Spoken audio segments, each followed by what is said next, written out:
Parashurama theme park ಕರಾವಳಿಯಲ್ಲಿ spiritual ಟೂರಿಸಂನ ಹೆಚ್ಚಳ ಮಾಡೋದಕ್ಕೆ ಅಂತ ನಿರ್ಮಾಣ ಮಾಡೋದಕ್ಕೆ ಮುಂದಾದಂತಹ ಬಿಜೆಪಿ ನಂತರ ಈ ವಿಚಾರದಲ್ಲಿ ಬಹಳಷ್ಟು ಬ್ರಹ್ಮಾಂಡ ಭ್ರಷ್ಟಾಚಾರ ಆಗಿದೆ ಅಂತ 3 ವಿಭಾಗದಲ್ಲಿ ತನಿಖೆ ನಡೀತಾ ಇದೆ. ಇದು ಬಿಜೆಪಿ ಹಾಗೂ ಕಾಂಗ್ರೆಸ್ ನಾಯಕರ ನಡುವೆ ನಿರಂತರವಾಗಿ ವಾಗ್ದಾಳಿಗೂ ಕೂಡ ಕಾರಣ ಆಗ್ತಾ ಇದೆ. ಇಂಥ ಟೈಮ್ನಲ್ಲೇನೆ ಈ ಹೋರಾಟದ ನೇತೃತ್ವವನ್ನು ವಹಿಸಿರುವಂತಹ ವ್ಯಕ್ತಿಯೊಬ್ಬರು ಧಾರ್ಮಿಕತೆಯ ದಾಳವನ್ನು ಉರುಳಿಸಿದ್ದಾರೆ. ಹೇಗೆ, ಏನದು ದಾಳ, ಇದರಿಂದ ಇಕ್ಕಟ್ಟಿಗೆ ಸಿಲುಕೋರು ಯಾರು? ಡೀಟೇಲ್ಸ್ ಇದೆ, ನೋಡ್ಕೊಂಡು ಬರೋಣ ಬನ್ನಿ. ಪರಶುರಾಮ ಥೀಮ್ ಪಾರ್ಕ್ ಸ್ಥಳದಲ್ಲಿ ಪ್ರಶ್ನಾ ಚಿಂತನೆ, ಅಷ್ಟಮಂಗಲ ಪ್ರಶ್ನೆ, ಆರೂಢ ಪ್ರಶ್ನಾ ಚಿಂತನೆಗೆ ಕರೆ. ಕಾರ್ಕಳ ಕಾಂಗ್ರೆಸ್ ಮುಖಂಡನಿಂದ ಧಾರ್ಮಿಕ ದಾಳ. ಕಾರ್ಕಳ ಬೈಲೂರಿನ ಪರಶುರಾಮ ಥೀಮ್ ಪಾರ್ಕ್ ಉದ್ಘಾಟನೆಯಾಗಿ 2 ವರ್ಷ ಪೂರ್ತಿಯಾಗಿದೆ. 10-12 ಕೋಟಿ ರೂಪಾಯಿ ಹಣ ಖರ್ಚು ಮಾಡಿದ್ರೂ ಯೋಜನೆ ಸರಿಯಾಗಿ 2 ತಿಂಗಳು ಉಪಯೋಗಕ್ಕೆ ಬಂದಿಲ್ಲ. ಸಿಐಡಿ ತನಿಖೆ, ನ್ಯಾಯಾಲಯ ತನಿಖೆ, ಪೊಲೀಸ್ ತನಿಖೆ ನೆಪದಲ್ಲಿ ಕಾಲಹರಣವಾಗ್ತಿದೆ. ಥೀಮ್ ಪಾರ್ಕ್ ಪಾಳು ಬಿದ್ದ ಯೋಜನೆಯಾಗಿದೆ. ಈ ನಡುವೆ ಸುನಿಲ್ ಕುಮಾರ್ ವಿರುದ್ಧ ನೇರ ಸಮರ ಸಾರಿರುವ ಕಾರ್ಕಳ ಕಾಂಗ್ರೆಸ್ ನಾಯಕ ಉದಯ್ ಕುಮಾರ್ ಶೆಟ್ಟಿ ಧಾರ್ಮಿಕ ದಾಳ ಉರುಳಿಸಿದ್ದಾರೆ. ಉಮಿಕಲ್ ಕುಂಜ ಬೆಟ್ಟದ ಮೇಲೆ ಬೊಮ್ಮಾಯಿ ಸರ್ಕಾರದ ಅವಧಿಯಲ್ಲಿ theme park, art gallery, view point ನಿರ್ಮಿಸಲಾಗಿತ್ತು.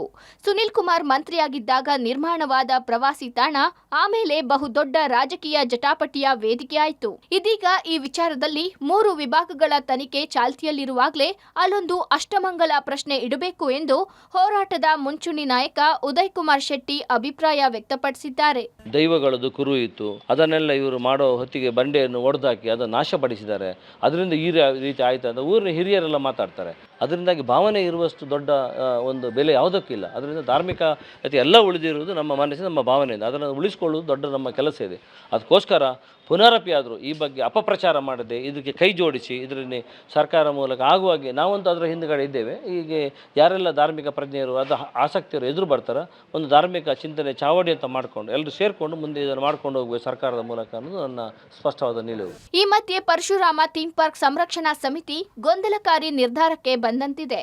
ಒಂದೆಡೆ ತನಿಖೆ ಪೂರ್ಣಗೊಳ್ಳುವ ಮೊದಲೇ ಮೂರ್ತಿ ಸ್ಥಾಪನೆಯಾಗಬೇಕು, ಚಿಂತಕರ ಚಾವಡಿ ರಚನೆಯಾಗಬೇಕು, ಧಾರ್ಮಿಕ ಮುಖಂಡರು ಮುಂದೆ ಬರಬೇಕು ಎಂದು ಹೇಳುತ್ತಿರುವುದು ಗೊಂದಲವಲ್ಲದೆ ಮತ್ತೇನೂ ಅಲ್ಲ. ಗೋಮಾಳ ಜಮೀನು, ನಕಲಿ ಮೂರ್ತಿ, ಅವ್ಯವಹಾರದ ಚರ್ಚೆಗಳು ನಡೆಯುತ್ತಿರುವ ಸಂದರ್ಭ ಬೈಲೂರು ಬೆಟ್ಟದ ಅಗೋಚರ ಶಕ್ತಿಗಳಿಗೆ ನೆಲೆಯಾಗಬೇಕು ಎಂಬ ಮತ್ತೊಂದು ಆಯಾಮದ ಅಭಿಪ್ರಾಯ ಮಂಡಿಸಿದೆ. ಜನರ ಭಾವನೆಗೆ ಧಕ್ಕೆ ಆಗಬಾರ್ದು. ಆ ಉಮಿಕಲ್ ಬೆಟ್ಟ ಹೇಳುವಂಥದ್ದು ಒಂದು ಹಿಂದೆ ಅನೇಕ ದೈವಾರಾಧನೆ ಅಲ್ಲಿ ಆಗ್ತಿತ್ತು. ಅಲ್ಲಿ ಹಿರಿಯರನ್ನು, ವಿದ್ವಾಂಸರನ್ನು ಎಲ್ಲ ಒಳಗೂಡಿ ಈಗ ಇದಿಷ್ಟು ದೊಡ್ಡ ಯೋಜನೆ ಹೀಗೆ ಯಾಕೆ ಆಯಿತು ಅಂತೇಳಿ, ಹೀಗೆ ಯಾಕೆ ಆದರೆ ಅಲ್ಲಿ ಆರೋಪ ಕೇಳಿ ಬಂದು ಎಲ್ಲ ಸಾಬೀತಾಯ್ತಲ್ಲ. ಅಲ್ಲಿ ಪರಶುರಾಮ ಥೀಮ್ ಪಾರ್ಕಲ್ಲಿ ಪರಶುರಾಮನ ಮೂರ್ತಿಯ ನಕಲಿ ಫೈಬರಿನ ಮೂರ್ತಿಯನ್ನು ಹಾಕಿ ಅವರನ್ನು 2 ಸಸ್ಪೆಂಡ್ ಆಗಿ, ಒಬ್ಬರು ಜೈಲಲ್ಲಿ ಹೋಗಿ ಎಲ್ಲ ಆಯಿತು. ತಮಗೆಲ್ಲ ಗೊತ್ತಿದೆ, ಎಲ್ರಿಗೂ ಗೊತ್ತಿದೆ. ಇಡೀ ಕಾರ್ಕಳ ಜನತೆ ಅಲ್ಲ, ಉಡುಪಿ ಜಿಲ್ಲೆ ಅಲ್ಲ, ಕರ್ನಾಟಕದ ಜನತೆಗೆ ಅದು ಗೊತ್ತಾಗಿದೆ. ನಾವು ಅದಕ್ಕೆ ಅಡ್ಡಗಾಲು, ಅಭಿವೃದ್ಧಿಗೆ ಅಡ್ಡಗಾಲು ಹಾಕುವಂಥದ್ದು ಪ್ರಶ್ನೆ ಇಲ್ಲ, ಅಲ್ಲಿ ಆಗಲೇಬೇಕು. ಜನಮನ ತಣಿಸಬೇಕಾದ ತಾಣ ಪ್ರವಾಸಿಗರಿಲ್ಲದೆ ಬಿಕೋ ಅನ್ನುತ್ತಿದೆ. ಪರಶುರಾಮ ದೇವರ ಕಂಚಿನ ಅರ್ಧ ಮೂರ್ತಿಯನ್ನ ಬೆಟ್ಟದ ಮೇಲೆ ಬಿಡಲಾಗಿದೆ. ಹಿಂದೂಗಳ ಧಾರ್ಮಿಕ ಭಾವನೆಗೆ ಜನರಿಂದ ವಸೂಲಿ ಮಾಡಿದ ತೆರಿಗೆಯ ಹಣಕ್ಕೆ ಬೆಲೆ ಇಲ್ವಾ ಅನ್ನೋದು ಉಡುಪಿಯ ಪ್ರಜ್ಞಾವಂತರ ಪ್ರಶ್ನೆ. Deepak Jain, public TV, Udupi.